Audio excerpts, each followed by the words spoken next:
बिहार प्रदेश की जनता से मैं इस वीडियो के माध्यम से अपील करता हूं कि बिहार में इस बार तेजस्वी सरकार, आप जिस धर्म से आते हो, जिस मज़हब से भी आते हो, जिस प्रकोष्ठ, जिस विभाग और जिस समाज से आते हो, आप सब मिलकर एकजुट और एक मत होकर इस बार राजद और इंडिया गठबंधन को वोट देने का काम कीजिए और तेजस्वी यादव को मुख्यमंत्री बनाने का काम कीजिए। मैं आपसे अपील करता हूँ मेरे भाइयों, मेरे बुजुर्गों, माताओं और बहनों, कि आप एक ऐसे लीडर को मुख्यमंत्री बनाइए जिसके पास बिहार प्रदेश का विजन हो, जो बात करता हो प्रदेश की उन्नति की, जो बात करता हो युवा को रोज़गार देने की, जो बात करता हो महिलाओं के सम्मान और सुरक्षा की, जो बात करता हो किसानों और मज़दूरों के हक़ की आवाज़ की। मेरे भाइयों, जो बात करता हो चिकित्सा की, शिक्षा व्यवस्था की, और जिस पार्टी का विजन हो कि अगर हम सरकार बनाते हैं तो हमारा जो विजनरी लाइंस होगा वो ये होगा कि पढ़ाई, दवाई, सिंचाई, सुनवाई और कार्रवाई वाली सरकार। आप मैं आपसे बड़ी जिम्मेदारी से ये बात कहता हूँ कि आपको अपने वोट को जज्बात में नहीं देना चाहिए, इमोशनल होकर नहीं देना चाहिए। बहुत सारे नए लोग आए, बहुत सारे दूर से लोग आए, लेकिन इस बार कम्युनल फोर्सेस को हराने की बात है मेरे भाई। आप इस चीज़ को समझिए कि इस 15 साल और 20 साल के टेन्योर में बीजेपी सरकार ने क्या आपको लूटा नहीं है, क्या आपके साथ झूठे वादे नहीं किए? अपने दिल के कानों से सुनिए और मुझे इस बात का आपके ऊपर मैं सवाल छोड़े जा रहा हूँ, आप जवाब दीजिए। क्या हिंदू मुसलमान के नाम पे, मंदिर और मस्जिद के नाम पे आपको बांटा नहीं गया? क्या विकास के नाम पे जुमलों की बरसात नहीं की गई? क्या झूठे वादे नहीं किए गए? क्या ये सरकार बुलडोज़र की सरकार नहीं है? क्या इस सरकार ने ऐसे कानून नहीं बनाए जो अक़लियतों के साथ जुल्म हो, जो इंसाफ के साथ खिलाफी वर्जी हो, जो संविधान के साथ छेड़छाड़ी हो? मैं आपसे विनम्रतापूर्वक उन लोगों से भी संवाद करता हूं कि जो मेरे भाई हैं जो पहले बीजेपी से जुड़े थे, मैं उनसे भी गुहार लगाता हूं, आप सब हमारे साथ आइए और हमारे साथ हमारी सरकार बनाने में अपना सहयोग कीजिए। इसलिए कि आप इस चीज़ को अंदाज़ा लगाइए और सोचिए कि अगर जब आपको आपके बच्चों के लिए एक अच्छा शिक्षा व्यवस्था की ज़रूरत होगी तो बीजेपी करने से शिक्षा व्यवस्था दुरुस्त नहीं हो जाएगा। अगर आपको कल एक अच्छा चिकित्सा की ज़रूरत होगी तो उनको वोट देने से वो ठीक नहीं हो जाएगा। कल को आपके बच्चे, अगर उनको रोज़गार नहीं मिलता है नौजवानों को, तो आप बताइए कि क्या ये नाइंसाफ़ी नहीं है इस देश हित में? मैं बड़ी ज़िम्मेदारी से एक बात आपसे ये सवाल खड़ा करता हूँ, आप इस पर सोचें और गौर कीजिए कि इस सरकार ने 18% GST लगा दिया। ये एक बहुत बड़ा टैक्स है। मैं मेडिकल विभाग से आता हूँ, मैं ख़ुद एक डॉक्टर हूँ, तो जो लाइफ सेविंग कितनी हार्ट मेडिसिन्स हैं उनके भी प्राइस बहुत ज़्यादा बढ़ जाते हैं और भी बहुत दवाइयों के प्राइस बढ़ जाते हैं क्योंकि उस पर GST लगता है, स्टेट का और सेंटर का। अब मुझे एक चीज़ बताओ कि 18% पहले आप GST लगाते हो, अब चुनाव का टाइम है तो उसको आप 5% कर देते हो, तो क्या इतने दिनों में आपने, क्या हम जनता के साथ आपने गलत नहीं किया? उनके साथ लूट और इस तरह का बिहेव नहीं किया? आप मुझे बताएं कि ये सरकार कहती है कि जो बड़े उद्योगपति हैं उनका नाम यूट्यूबर्स नहीं ले सकते हैं। ये तानाशाही और बादशाहत नहीं तो और क्या है? आप बताओ कि ये लोकतंत्र की सरकार है, ये डेमोक्रेसी है। डेमोक्रेसी का मतलब ये होता है कि जो सरकार बनती है उसको बनाने वाली जो है वो जनता होती है और जनता के साथ अन्याय। ये सरकार ने क्या बुलडोज़र? मुझे आप एक चीज़ बताओ कि जो आपसे बहुत बुनियादी सवाल मैं करता हूँ मेरे भाइयों, आप गौर कीजिएगा और बताएं मुझे कि जो सरकार दो भाइयों को बांटने का काम करती है, जो नफ़रत की राजनीति करती है, वो किसी भी प्रदेश और किसी भी देश की उन्नति कैसे कर सकती है? कैसे उसको डेवलपमेंट के राह पे लेकर आ सकती है? ये एक नामुमकिन सी बात है और ये कोई ढकी छुपी बात अब नहीं रही है कि ये कम्युनल फोर्सेस हैं। मैं आपको बड़ी ज़िम्मेदारी से ये बताऊं कि हिंदुस्तान की जो खूबसूरती है पूरे दुनिया के अंदर, कि यहाँ सारे मज़ाहिब के लोग एक साथ पीस और ख़ूबसूरती के साथ, भाईचारगी के साथ, ब्रदरहुड के साथ रहते हैं। इस फ़िलॉसफी को, इस खूबसूरती को इस सरकार ने ब्रीच करने का काम किया है। आप मुझे बताओ कि ये सरकार क्या बुलडोज़र की सरकार नहीं है?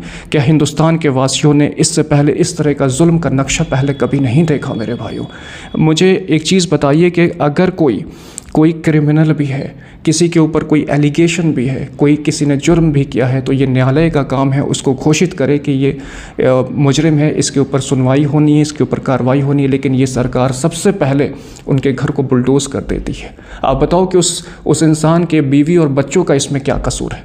तो ये क्या जुल्म का चेहरा नहीं और क्या है?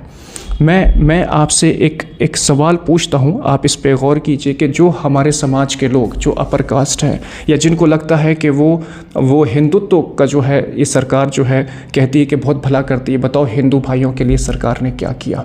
आप बताइए कि आप हिंदू के नाम पे जो ये सरकार राजनीति करती है इसने क्या किया? और हम बात करते हैं सब विकास, सब लोगों की, सारे मज़हब के लोगों की, हर वर्ग के लोगों की।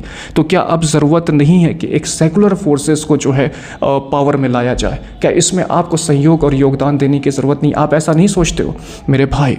हद ये हो गई कि बिहार के अंदर SIR लेकर आती है सरकार। एक घर से 4-4 हज़ार वोटर्स निकलते हैं। वोट चोरी का मामला, इलेक्शन चोरी का मामला ये सरकार करती है। अब ये सवाल उठता है कि ये सरकार जितनी जगहों पर सरकार बनाई है, इनके पास जनता का मैंडेट नहीं है, दूसरे तरीके से करके ये सरकार बनाते हैं।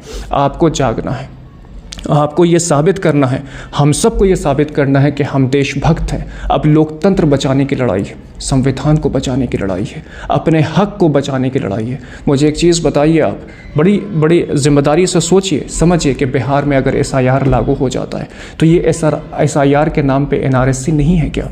जिन लोगों को आप वोटर लिस्ट से बाहर करते हो वो ये बात इलेक्शन में तो वोट वो नहीं करते हैं, लेकिन इस बात का प्रमाण नहीं है क्या कि वो इस देश के नागरिक भी नहीं है? गोया कि आप उनसे नागरिकता भी छीनते हो। ये सरकार करती क्या है, मैं इस बात से हैरान हूँ। आप जो है डेवलपमेंट नहीं करते हो, आप मेडिकल कॉलेजेस नहीं बनाते, आप यूनिवर्सिटीज़ नहीं बनाते, आप स्कूल और कॉलेजेस नहीं बनाते, आप अच्छे हॉस्पिटल्स नहीं बनाते, युवाओं को रोज़गार आप नहीं देते हो, क्राइम को आप कंट्रोल नहीं करते हो। आपके विधायक कहीं पर खड़े हो जाते हैं और वहाँ पे कहते हैं कि मुसलमान हो तो अपना ये स्टिकर लगाओ, अपना नाम लगाओ। आपके विधायक सांप्रदायिकता करने की कोशिश करते हैं। आप बताओ कि ये सब कुछ हम लोग बंद नहीं करेंगे तो और कौन करेगा? अब ये वक्त है मेरे भाई इस देश की खूबसूरती को बचाने का।